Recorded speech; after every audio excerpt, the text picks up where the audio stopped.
안녕하세요, 박건영 대표입니다. 굿모닝 성공투자 2부 시작하겠습니다. 자, 정부에서 전일 위드 코로나 초안을 발표했어요. 이게 이제 논의 중인 초안인데 향후 사회적 논의 등을 거쳐 의견 등을 수렴해서 변경이 가능하다 이렇게 표현된 바 있습니다. 우선은 이게 1일부터 시행이 돼요. 이게 이제 전일 발표한 거고 방역대책본부에서 발표를 한 겁니다. 당국에서 1일부터 시행이 되는데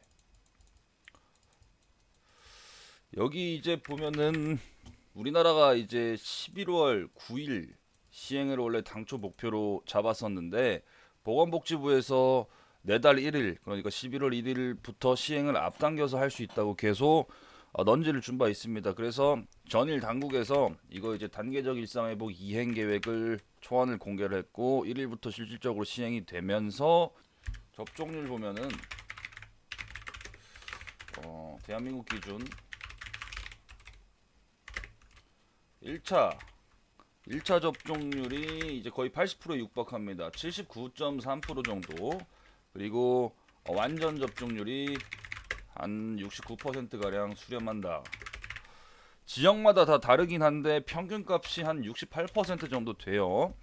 그래서 통상 1차를 맞고 2차까지 맞는 기간을 수렴을 하면은 한 12월 중순부터는 2단계로 가지 않을까 싶습니다. 그러니까 2단계 방역 완화, 거리두기가 아니라 완화. 그래서 이거 PPT가 이게 좀 뭐 많은데 쓸데없는 게 10번 여기를 보게 되면요. 10월 말쯤 이제 당초 계획했었던 접종률이 이제 1차 접종 70% 달성. 이제 지금 이제 딱 요 라인에 걸친 거죠. 왜냐면은 1차 접종률이 이제 한 80%에 육박하고 2차 접종률이 이제 한 70%에 육박하니까 요 라인에 걸친 거다.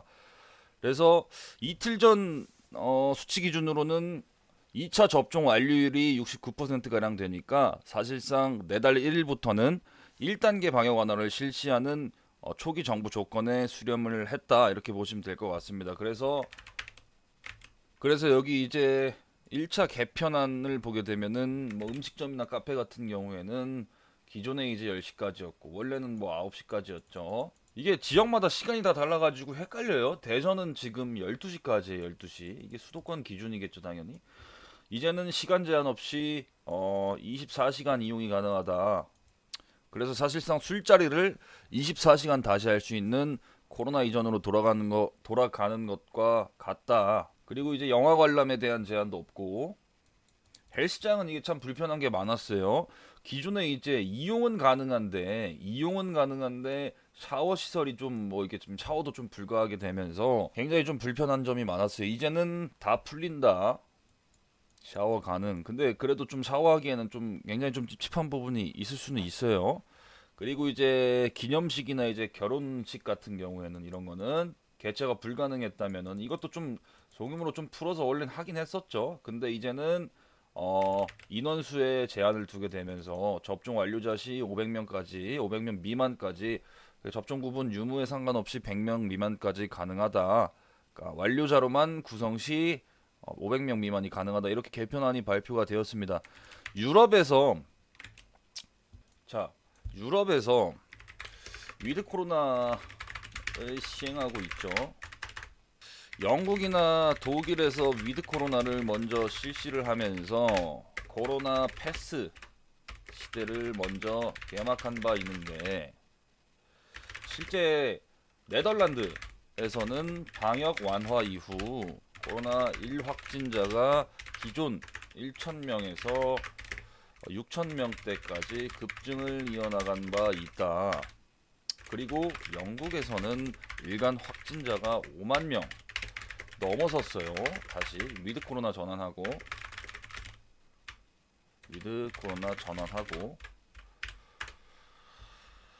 이게 확진자 증가는 어떻게 보면은 역기능이라고 할 수 있는데 정부에서도 좀 이 점을 충분히 유념해야 하는 부분이 있고 그리고 또 한 번도 가보지 않은 길을 가는 것이기 때문에 방역 완화가 1단계로 이제 1일부터 풀린다고 하더라도 우리는 마스크 착용을 의무화하는 거에서는 다른 바가 없다. 그러나 여전히 당국에서 긴장을 많이 하고 있는 상황이다. 그래서 국내 확진자 피크점이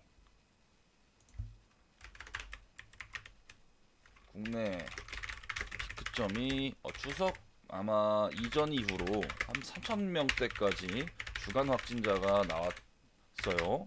근데 현재는 일별 신규 확진이 한 1,000명대, 1,000명 중반 정도 유지를 하고 있기 때문에 뭐 사실 조금 뭐 이때 대비하면은 좀 줄어든 측면은 있지만 누적 확진자를 제외하면은 여전히 증감세는 기울기가 그렇게 완만한 편은 아니다. 여전히 가파르게 증가하고 있다. 이렇게 보시면 될 것 같습니다.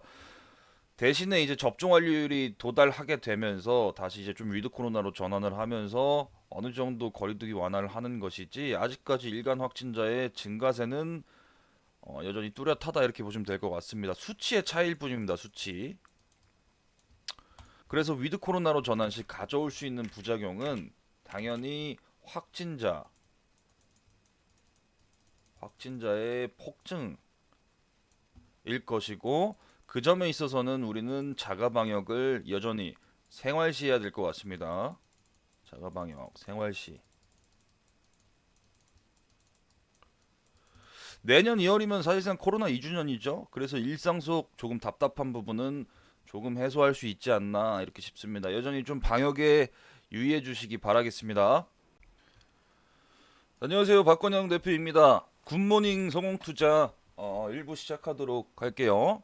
우선은 뭐 교육업종을 하나 살펴볼 겁니다. 오늘 제가 이제 무료방에 관심 추천주로 언급드렸던 디지털 대성이라는 종목이 있어요. 우선은 뭐 이 종목을 살펴보기 전에 도표를 하나 보여드릴 겁니다. 도표를.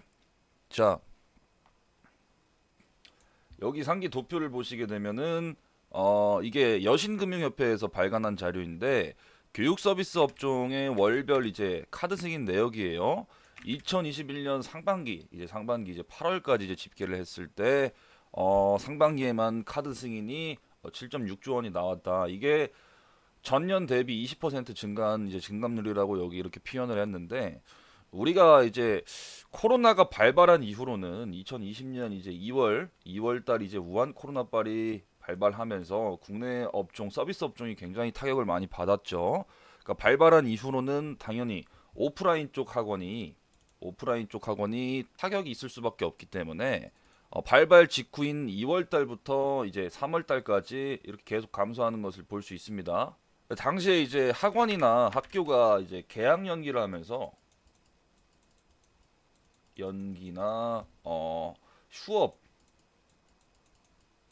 휴업을 진행한 바 있습니다. 그래가지고 여기 동구간 때 보면은 이렇게 감소를 했죠. 발발 직후인 이제 2020년도 2월 달부터 한 4월 달까지.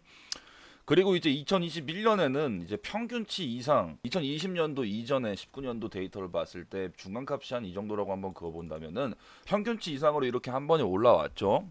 이게 왜 그런 거냐면은 여전히 우리나라의 높은 사교육열을 반영한다고 볼 수도 있고 코로나를 경험하면서 이제 메모장에 한번 써보도록 할게요.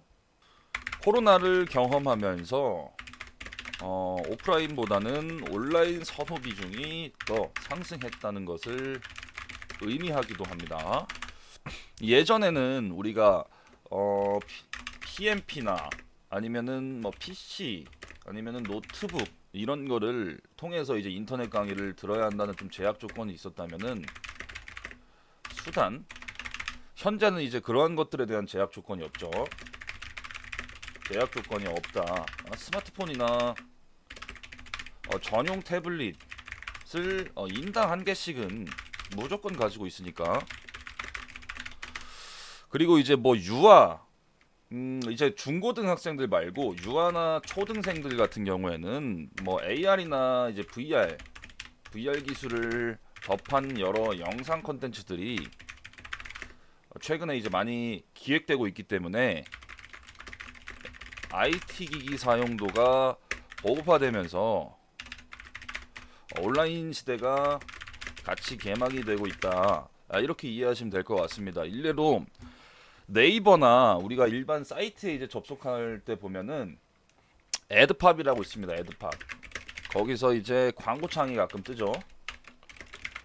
여기서 뭐라고 하냐면은 뭐 10시, 오후 10시까지만 뭐 삼성 갤럭시 탭 공짜 뭐 이런 문구들이 대부분 이제 교육업체들에서 홍보를 하려고 이렇게 조금 광고를 많이 띄운다 이렇게 보시면 될 것 같습니다. 이게 프리패스 상품이라고 있는데, 이게 프리패스 상품을 끊으면은 태블릿이나 뭐 아이폰이나 아니면 삼성 갤럭시를 공짜로 주면서 IT 기기를 준다 뭐 이렇게 좀 광고로 이해를 하시면 될 것 같습니다. 그래서 이제 과거에는 일부 사이즈가 있는 교육주들이 시장에서 자리를 잡아가면서 미리 온라인을 점유화했고, 최근에는 그 온라인 비중의 중요해지면서 매출원의 변화가 많이 생기는 시점이다 이렇게 이해하시면 될 것 같습니다. 그래서 대표적으로 이제 초등생이나 예비 초등생을 대상으로 교육 사업을 하는 코스닥 상장사가 있어요. 뭐 아이스크림 에듀라고 있습니다. 얘네는 이제 아이스크림 에듀는 이러닝 비율이, 즉 온라인 비율이 100%, 그러니까 온라인화가 된 회사이고 매출액은 크게 괄목할 만한 점은 없는데 전사업 부문이 온라인화가 되어 있다는 점에서 괄목할 만한 포인트이다 이렇게 보시면 될 것 같습니다. 그래가지고 오프라인에만 집중된 학원들은 아직까지도 많이 힘든 상황일 겁니다. 코로나19 이전 매출 회복을 하는 게 가장 중요하고, 또 이제 중소 학원 같은 경우에는 또 온라인화를 또 100% 시키기에는 비용 부담이 많이 되니까. 근데 이제 탑티어 업체들, 국내에서 뭐 유명한 뭐 메가스터디 교육나 제가 이제 무료방에 관심 추천주로 언급드렸던 디지털 대성 같은 온라인에, 얘네가 이제 온라인 비중이 한 50%에서 한 60% 돼요. 60% 온라인화. 얘네들은 물론 오프라인 비중도 있지만 최근에는 프리패스라는 상품을 통해서 이게 뭐냐면은 면결제나 일부 반기 결제를 하면 사이트의 컨텐츠를 전부 열람할 수 있거나, 아니면 내가 원하는 단과 상품을 모든 사이트 내에서 모두 들을 수 있거나 특정 시리즈별로 열람할 수 있게 이렇게 론칭한 상품이다. 그래서 최근에는 이제 온라인화가 많이 돼가면서 이 판에 변화가 하나 생겼어요. 그게 뭐냐면은 탑티어 업체들이 인간 가격을 이나 프리패스 상품 가격을 올리고 있다. 그래서 이제 이쪽 부문에서 이렇게 가격 상승이 이루어지면 당연히 교육업체들의 매출액과 영업이익에 반영이 되는 구조겠죠.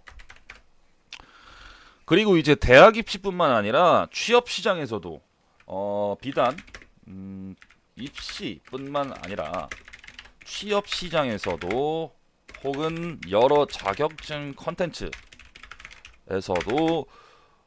교육 수요가 현재 건재하게 나타나고 있다. 성인 교육 시장 또한 계속 커져나가고 있다는 점도 분명히 알아두셔야 할 것 같습니다. 대학생들이 보통 이제 취업 전선에 나갈 때 해당 기업에서 원하는 뭐 영어나 뭐 인적성, 아니면은 뭐 자기소개서, 아니면은 자격증, 뭐 한국사라든지, 아니면은 뭐 제2외국어라든지, 아니면은 뭐 일반 상식 뭐 여러 가지가 있겠죠. 이런 부분에서도 소위 말하는 스펙 쌓기에 걸리는 시간이 최소 1년에서 2년 정도는 좋게 소요가 된다. 그래서 그 과정에서도 취업을 위한 사교육 시장 또한 계속 커져나가고 있다. 이게 이제 서두에서 말씀드렸던 것처럼 코로나19로 인해 교육업체들이 온라인화하면서 그것에 대한 장점들을 매우 특화하고 있고, 그리고 아까 제가 보여드렸던 이제 요 자료에서도 나타나다시피 지금 교육업종, 교육서비스 업종의 월별 카드 승인 금액이 평년을 이제 넘어서 가지고 계속해서 조금 상향 중이다, 이렇게 좀 보시면 될 것 같습니다. 자, 그래가지고 디지털 대성의 이러닝 사이트를 한번 볼게요. 디지털 대성, 얘네가 이러닝 사이트가 대성 마이맥입니다. 사이트 이름 마이맥 치면은 이렇게 나와요. 여기 들어가 보면은 가격이 현재 얼마일까 한번 보겠습니다. 대성 마이맥 패스, 올 패스, 아까 말씀드렸던 이제 프리패스 개념이에요. 프리패스 뭐 회사마다 이제 조금 혜택은 뭐 좀 다를 수 있는데, 뭐 대표적으로 이제 과목 수에 제한이 없고 강사 수에 조금 제한이 없는, 여기 이제 쭉 내려보다 보면은 뭐 가격이 나와 있죠. 여기 35만 원이라고 적혀 있습니다. 이게 뭐 얘네가 이제 뭐 수능일까지 전광자 무제한, 그러니까 내년까지로 이렇게 돼 있죠. 올해 수능까지는 뭐 이제 다음 달이니까 얼마 안 남았으니까 수능일까지 무제한 수강, 뭐 보게 되면은 여기 강사진들이 뭐 이렇게 뭐 엄청나게 많죠. 쭉 내리다 보면은 올패스 가격 나와 있고, 여기서 이제 사담이지만 여기 그 대머리, 여기 대머리이신 분 있죠. 여기 대머리이신 분, 이분이 이제 수학 선생님이신데, 저도 학창 시절 때 이분한테 이제 수학 강좌를 배웠습니다. 이분 굉장히 좀 유명하신 분이에요. 이게 여기서 가격을 보면은 현재 2022년 수능까지 35만 원인데 판가 상승이 얼마나 됐냐면은, 좀 지우고 2019년도 기준으로 대성 패스, 그러니까 패스 기준 19만 원이었어요. 그리고 지난해 11월에 29만 원으로 인상, 엄청나게 상승한 거죠. 그리고 12월에 또 32만 원으로 인상. 2020년 기준이겠죠. 이건 지난해니까. 그리고 올해 35만 원으로 인상. 2021년. 그러면은 2년 만에 거의 19만 원에서 35만 원이면은 100% 가까이 상승한 겁니다. 디지털 대성의 사업 보고서를 보게 되면은 여기 이제 이렇게 가격이 나와 있어요. 여기 제22기 반기가 이제 2020년 1월부터 6월까지를 말하는 것 같은데, 이미 전년 대비 온라인 강의 이제 이 가격 변동이 이게 약간 평균 가격으로 추산한 것 같습니다. 그러니까 이게 패스 가격도 오르면은 뭐 오르는 거고, 아니면 단가 가격이 오르면 오르는 거겠지만, 중요한 거는 상승 추이에 있다. 전년 대비 이제 21기 연간 2019년 대비해서 22기 반기 때 이미 20% 가량 상승을 했죠. 수강료도 전체적으로, 학원 수강료도 전체적으로 한 20% 가량 상승을 했고, 뭐 모의고사비나 뭐 교재비, 뭐 교습용 교재 뭐 이런 거는 뭐 그대로지만 강의비가 상승했다는 거를 알 수가 있습니다. 본래 제조업 같은 경우에는 과점 사업자가 아닌 이상 가격 협상력이 크게 없어요. 그리고 말 그대로 자원의 쇼티지가 나타나야 판가 협상력이 생기는데, 또 대표적으로 뭐 2차 전지, 뭐 배터리나 뭐 소재 애들이 쇼티지가 나타나고 있죠. 그래서 증설을 하는 거고, 증설을 계속 이어나가는데도 얘네 같은 경우는 이제 쇼티지 속도가 더 빠르기 때문에 멀티플이라는 거를 부여를 받는다, 이렇게 보시면 될 것 같습니다. 가격 협상력에 우위에 서 있다. 근데 얘네는 교육 사업자, 얘네 같은 경우에는 증설을 하지도 않는데, 증설이 필요가 없는데도 협상력을 마음대로 올려버리는 특이한 구조라고 볼 수 있습니다. 당연히 뭐 메이저 교육기관들이 그 수혜를 얻어가고, 온라인에 특화된 기업들이 가지는 장점이다, 이렇게 보시면 될 것 같습니다. 결론적으로 뭐 단순한 테마가 아니라 숫자, 즉 실적이 찍혀 나오는 업종이다. 그리고 판가 상승이 계속 매년 이루어져 왔다. 그리고 서두에 정리해드렸던 이제 교육 서비스 업종부터 시작해가지고 최근 이제 취업 시장까지 폭이 굉장히 넓기 때문에 관련 회사들을 조금 주목해 보면은 좋을 것 같다. 뭐 성향은 다 달라요. 뭐 예를 들어서 뭐 메가스터디 교육이나 디지털 대성 같은 경우에는 뭐 입시 교육에 조금 특화된 기업이라고 할 수 있고, 아까 말씀드렸던 아이스크림 에듀 같은 경우에는 유아나 이제 초등 교육에 조금 특화가 되어 있다, 이렇게 보시면 될 것 같습니다. 자, 여기까지 정리를 해 드릴게요.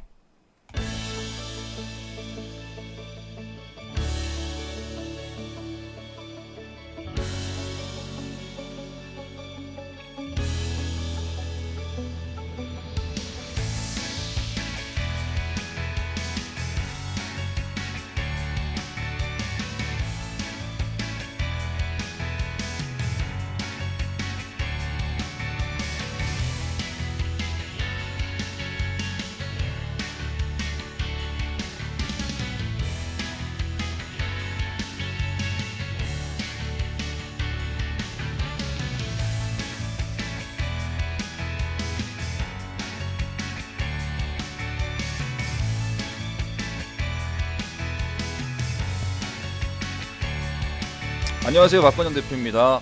종목 리뷰 시간을 가져볼 건데요. 우선은 뭐 제가 무료 노란톡방에 그동안 이제 다양한 산업군의 다양한 종목들을 많이 소개를 해드렸던 것 같습니다. 뭐 대표적으로 최근에 퍼포먼스가 조금 좋았던 한 종목을 우선 먼저 살펴보겠습니다. 상신 EDP라는 종목이죠. 상신 EDP 무료 노란톡방 추천주였죠. 최근에 2차 전지 산업이 좀 시장을 좀 주도하게 되면서 소부장 종목들이 여전히 좀 강세인 좀 측면입니다. 특별히 뭐 나왔다고 하는 신모멘텀은 특별히 나온 건 없었고, 뭐 예고가 늘 되어 있었다. 그 나온 게 뭐냐면 신모멘텀이라고 한다면은 소재 업체들이 수주 공시를 연일 빵빵 터트리고 있다는 것이겠죠. 소부장 종목들이 이제 소재주들이 먼저, 원래 2차 전지는 소재가 주도주고, 그 다음에 부품 장비 쪽은 이제 좀 천천히 거북이같이 움직이면서 실적으로 조금 이끌어가는 우상향 패턴을 보여왔는데, 그동안 이제 논란이 되었던 게 뭐였습니까? 비싸다. 근데 중요한 거는 싸요. 올라갈수록 싸집니다. 이게 왜 그런 거냐면은 주가라는 거는 이익의 함수다, 항상 이렇게 말씀을 드렸고, 그 예를 들어 가지고 우리가 미래 실적을 반영한다고 했을 때 미래 실적을 어디까지 땡겨오느냐도 문제겠지만, 실적이 정체되거나 그 구간 안에서 멈춰 있으면 안 되는 겁니다. 정체 구간이 있으면 안 됨. 그래서 성장주들이 시국가를 여는 논리가 그러한 것이라고 볼 수 있습니다. 자, 최근에 제가 이제 2차 전지는 계속해서 이제 그 올해 4월 달부터 말씀드리면서 이거는 전혀 비싼 게 아니다. 언제 가냐의 차이지 속도나 방향성에 있어서는, 그러니까 방향성에 있어서는 전혀 문제가 될 게 없다. 속도에 대해서는 조금 다를 수가 있다, 이렇게 말씀을 드렸죠. 이게 보면은 비싸다는 당위성을 시장에서 계속 증명을 해야 되는데, 최근에 이제 LNF나 이제 에코프로 BM이 수주 소식이 나오게 되면서 그 당위성을 증명했다고 볼 수가 있거든요. 그래가지고 대표적으로 소개해드렸던 상신 EDP 같은 경우에도 최근에 2분기 실적이, 상신 EDP 다시 2분기 실적 저조한 편인데 아니다. 왜냐면은 당초 예상했던 것이 50억, 60억 사이였어요. EQ 실적이. 근데 여기서 실발표를 38억 정도 했습니다. 그러면은 결과론적으로 10억에서 20억 정도 미달된 건데, 시가총액 2천억 하는 중소형주들은 분기 실적을 정확히 에스티메이트 하기가 힘듭니다. 정확하게 추정하기가 어렵고, 그리고 보다 중요한 거는 이미 지난해 실적 발표, 예를 들어서 4Q 실적 발표를 한 시점에서, 여기가 이제 4Q 실적 발표였죠. 계속해서 박스 장세를 만들면서 지난해 실적이 이미 최대 실적을 경신했는데도 불구하고 주가 반영이 없었다. 이유가 뭐였냐? 부품주여서. 이렇게밖에 설명이 안 되는 겁니다. 그러니까 이 동기간 동안 여기 아마 연초에 2차 전지가 땡겼다가 다시 밀렸다가 이 구간에는 소재주들도 같이 밀렸어요. 그리고 여기서 이제 한 6월 말쯤 돼가지고 같이 땡길 때 소재주랑 또 같이 땡겼죠. 그리고 또 같이 한 번 또 땡기고, 중요한 거는 얘네 같은 경우에는 실적이 역대 최대치를 경신했는데도 불구하고 주가가 전혀 반영을 안 했다, 이렇게 보는 게 가장 객관적이겠고, 최근에는 좀 따라가는 거겠죠. 그러니까 동종업 키맞추기라고 해가지고 안에 이제 피어 그룹 안에서 소재랑 부품 장비 다 나눠놓고 소재주들이 그냥 PER을 8, 90배를 부여하고 있으니까 평소에 이제 20배 이내에서 거래되는 부품주애들 같은 경우에는 충분히 올라갈 수 있는 당위성이 증명된 거라고 볼 수 있습니다. 그 중요한 거는 여기 실적 발표를 자세히 보게 되면은 시장에서 이해했던 거는 동업종 내에서 캡어셈블리 제조하는 신흥 SEC가 2분기 실적이 잘 나왔거든요. 예상치 50%가량 상회했고, 얘네는 상회했는데 왜 얘는 상신 EDP 뭐 실적이 심지어 적자도 아니고 못 나왔을까? 심지어 적자도 아니고 뭐 애매하게 나온 것 같다. 그래서 여기서 이때 이제 실적 발표하고서 마감일 임박해가지고 발표를 했던 걸로 기억해요. 요 구간에서 이렇게 개파락으로 밀어버렸을 때 제가 이제 드는 생각이 말도 안 되는 거라고. 이거는 어차피 다시 분명히 올라갈 거라고 이렇게 말씀을 드렸습니다. 그래서 여기 개파락으로 이렇게 밀어버렸던 구간을 그냥 한 번에 양봉으로 들어버렸죠. 얘네 같은 경우에는 실적이 여전히 좋고 밸류에이션이 원체 좋은 종목이었고 전기차 시장 성장과 함께하는 종목입니다.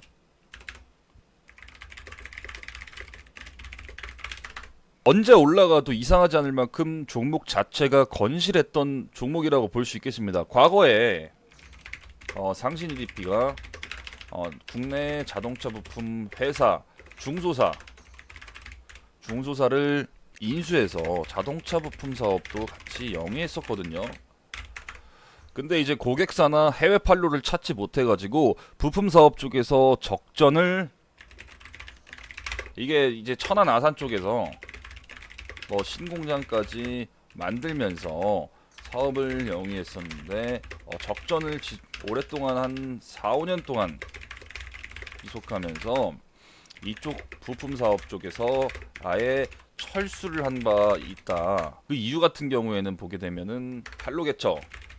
해외, 그리고 고객사가 단방향적이었다는 거, 그리고 전방 업황, 자동차 업황이 지금이야 이제 친환경 트렌드로 엮어 올라가지만 과거에 이제 그 자동차 업황 같은 경우에는 내수에만 국한된 업황이었고 지금처럼 이제 강한 이제 모멘텀을 부여할 만한 그런 것이 없었죠. 조금 정체적이었다. 그래가지고 자동차 업황 또한 좋지 못했다, 이렇게 보시면 될 것 같습니다. 결국에는 이 회사가 2차 전지 소재를 담는 캔 이제 그 소재를 담는 캔 쪽으로 이제 좀 집중을 하면서 바켓 같은 걸로 보면 돼요. 그쪽으로 집중하게 되면서 삼성 SDI와도 물꼬를 텄다고도 이렇게 볼 수 있겠습니다. 그래가지고 법인이 이제 해외에 몇 개가 있는데 대표적으로 이제 헝가리 쪽이 해외 거점이고 라인도 이제 점차적으로 계속해서 늘리면서 늘어나는 이제 공급 물량에 대비하려고 이제 이 회사가 증설 계획도 어느 정도 의도하고 있는 것으로 보여집니다. 아직 시장에 밝혀진 건 없겠지만,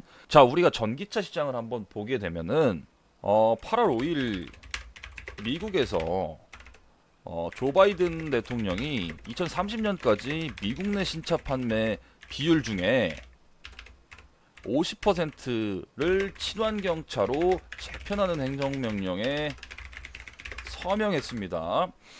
그리고 이제 미국 환경보호국, 미 환경국 EPA에서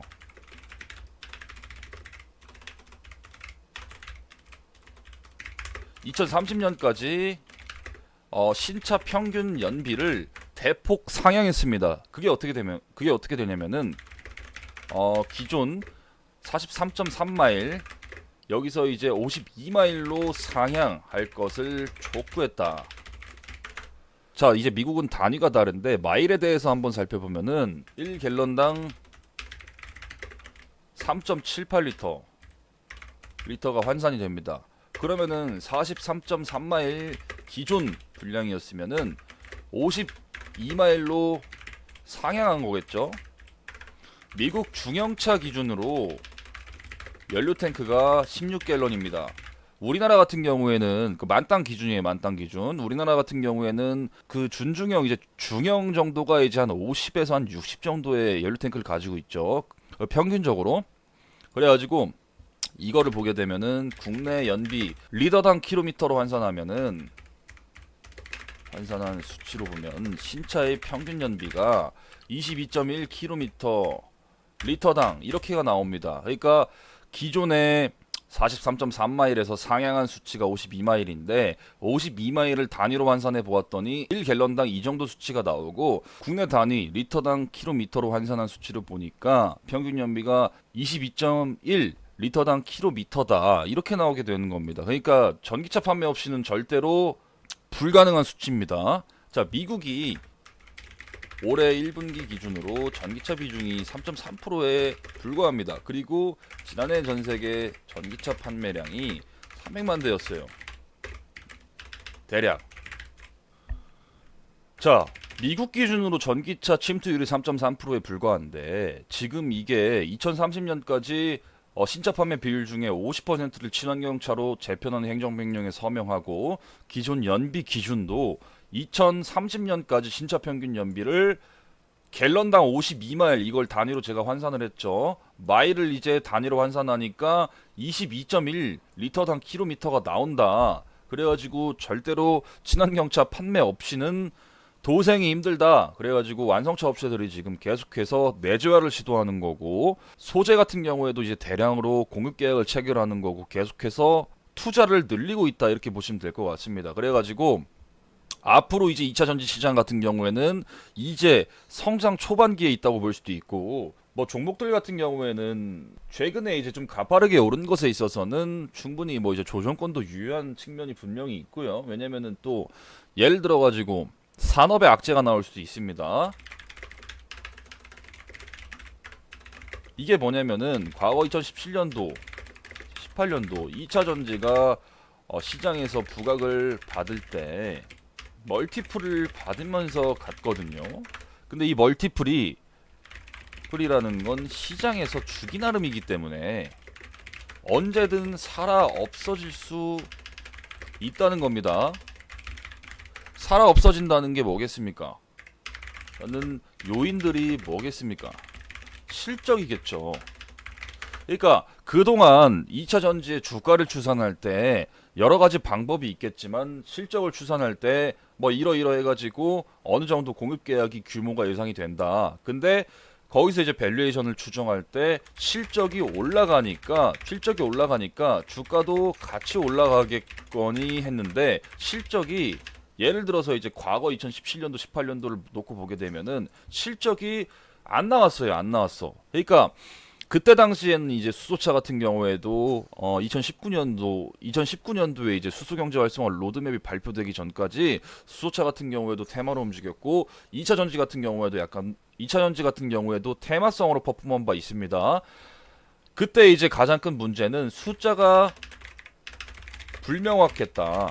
아예 업종 좋고 앞으로 올 트렌드인 건 알겠는데 지금 실적 적전 지속되는 업체들 많고 유증 땡기지 뭐 설비 투자하지 돈도 없는데 이거 주가 어떻게 평가할 거냐 이런 시장 컨센서스가 의견이 지배적이었다. 그래가지고 산업 리스크, 산업의 악재가 나온다는 거는 당연히 실적으로 증명하지 못한다면은 멀티플이 하향될 수 있다.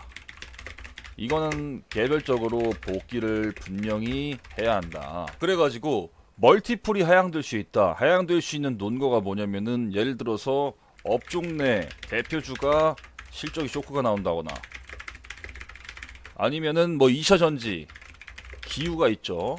자, 이게 기후가 뭐겠습니까? 첫 번째 전기차 불나는 거, 전기차 불, 화재, 리콜 두 번째, 위에 설명드렸던 실적에 대한 당위성 증명.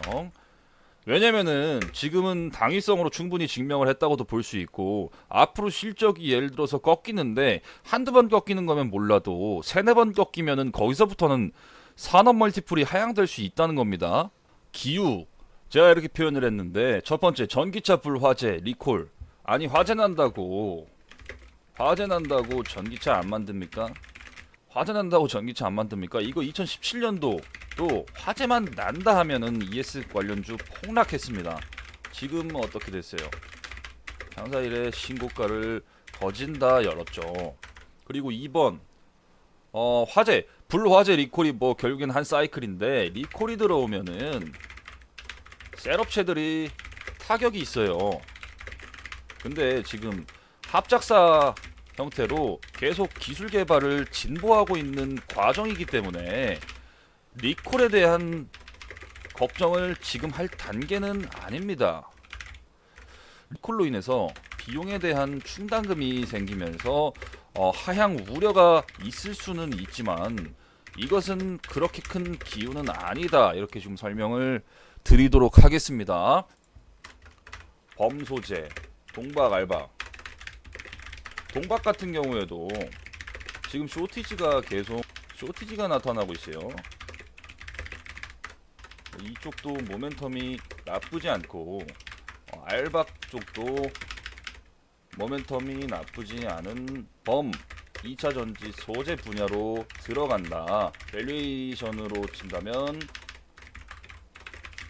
전통 2차 전지 소재주에 비해서 저렴한 것이 사실이고 당연한 것이다. 왜냐면은 얘네 같은 경우에는 사실 용처가 그렇게 많지는 않기 때문에 비율상으로도 조금 낮은 편이기도 하고, 그래서 이제 순수 이제 소재주 애들보다는 확실히 시장에서 쳐주는 조금 값어치가 낮다. 그 대신에 퍼포먼스를 강하게 땡길 모멘텀은 충분히 탑재하고 있다. 이렇게 보시면 될 것 같습니다.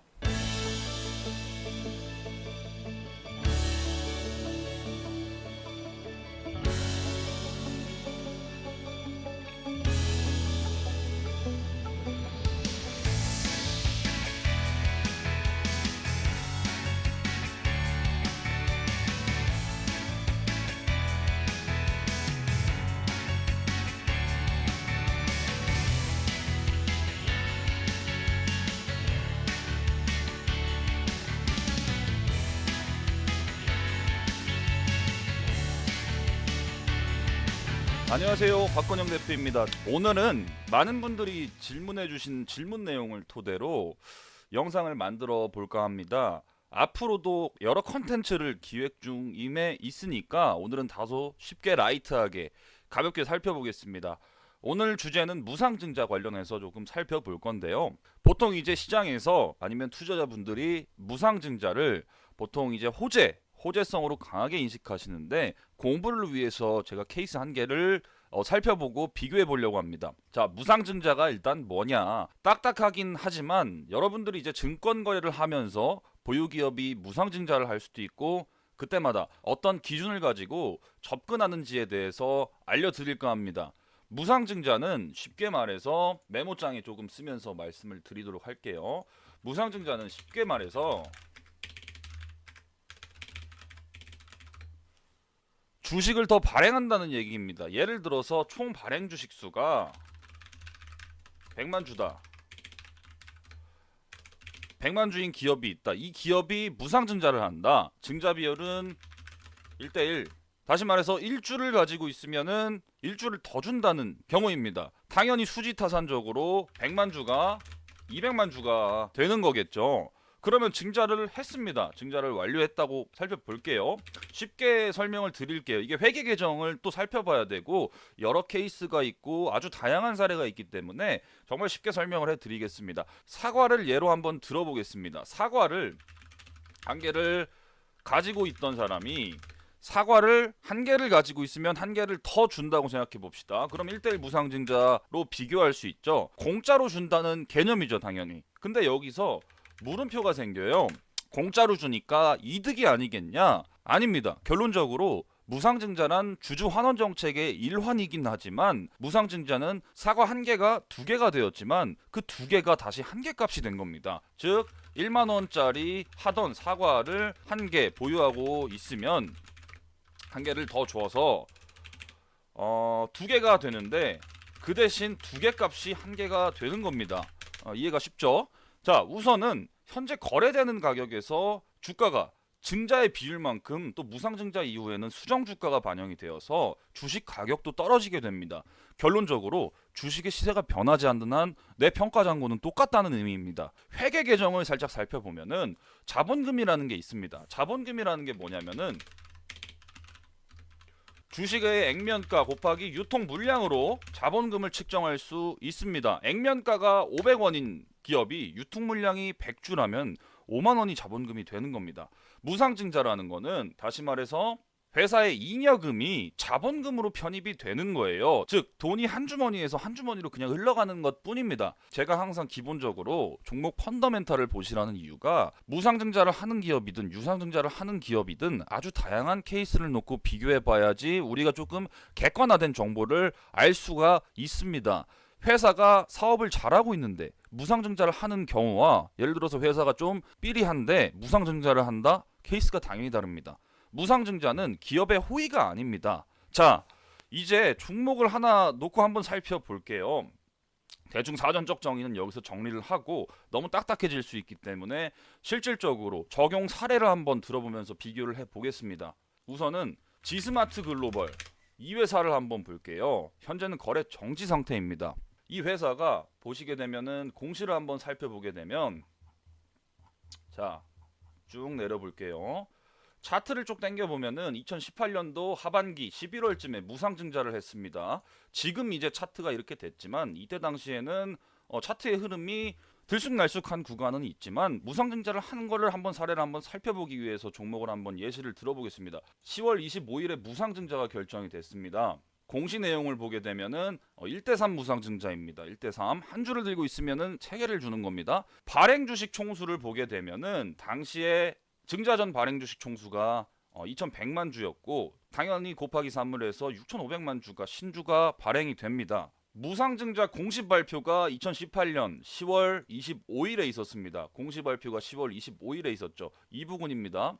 장중에 고가 7 플러스 7%권을 양봉을 들어주면서 거래량이 매우 대량 거래가 터졌다는 것을 알 수가 있습니다. 그리고 무상증자의 상장일을 한번 보게 되면은 12월 3일이죠. 자, 그 뒤로 차트가 어떻게 됐습니까? 이때 당시 한 주를 들고 있으면은 세 주나 주네 무조건 호재다 들어가자 이런 아니란 생각을 가지신 분들이 지금 다 시체가 되었습니다. 이 기업이 엄청 골 때리는 게 그 이후 감자의 유상증자 폭탄이 계속해서 돌려졌습니다. 현재 이게 수정 주가가 반영이 되어서 현 주가로 보면은 당시 3만 원짜리가 현재는 휴지 조가리가 됐습니다. 거래도 못하는 상태죠. 지금 액면가를 보게 되면은 액면가가 500원이었던 기업이 액면가 이하로 떨어졌습니다.